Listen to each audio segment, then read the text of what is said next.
అందరికీ నమస్కారం అండి. ఈరోజు నేను చేయబోతున్న వీడియో ఏంటంటే బాబాగారి సచ్చరిత్ర పుస్తకంలో నుంచి 27వ అధ్యాయంలోంచి చేయబోతున్నాను. అందులోని ప్రస్తావన ఈరోజు చూద్దాం. శ్రీమాత్రే నమః, శ్రీ గురుభ్యో నమః.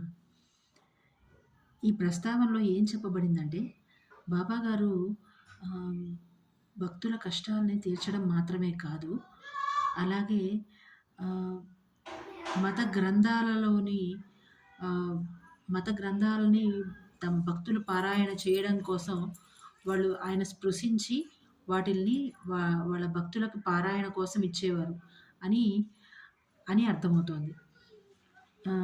ఎట్లా అర్థం చేసుకోవాలంటే, మానవుడు సముద్రంలో మునగగానే అన్ని తీర్థాలలో మునిగి తన పాపాలను పోగొట్టుకొని పుణ్యాన్ని సముపార్జన చేసుకున్న విధంగానే ఈ యొక్క మత గ్రంథాలని చెప్పకూడదని, భగవంతునికి సంబంధించిన గ్రంథాలని పఠన చేయడం ద్వారా, మననం చేసుకోవడం ద్వారా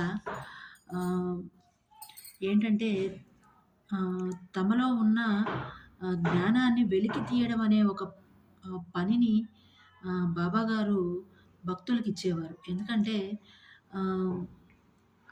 జ్ఞాన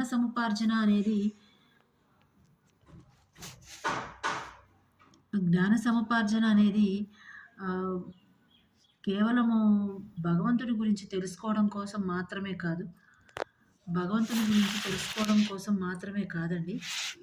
అలాగే భక్తులు తమలో ఉండే చైతన్యాన్ని ఎలా అంటే సర్వజీవులని ఒకే రకంగా చూడాలి, ప్రతి జీవిలోనూ భగవంతుని చూడాలి అనే తత్వాన్ని భక్తులకి పరిచయం చేయడం కోసంగాను ఈ పుస్తక పఠనం అనేది ఉపయోగపడుతుంది. ఎలా అంటే మనం చదివే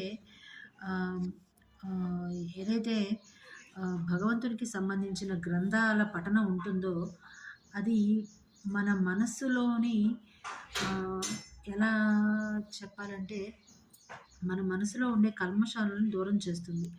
అలాగే మనకి మన ఆలోచనలకి కావలసిన ఏదైతే మంచి జ్ఞానం ఉంటుందో దానిని మనకి తెచ్చిపెడుతుంది. ఎందుకంటే మనం ఆ పుస్తకంలో ఉండే ఒక విషయాన్ని చదవడం ద్వారా ఏం చేస్తామంటే, అక్కడ ఏం చెప్పబడిందో దాన్ని మనము మన కళ్ళ ముందు చూస్తున్నట్లుగా మనం దాన్ని భావన చేస్తాం. అలా భావన చేసినప్పుడు ఏం జరుగుతుందంటే, మన మనసులోని కల్మషం అంతా బయట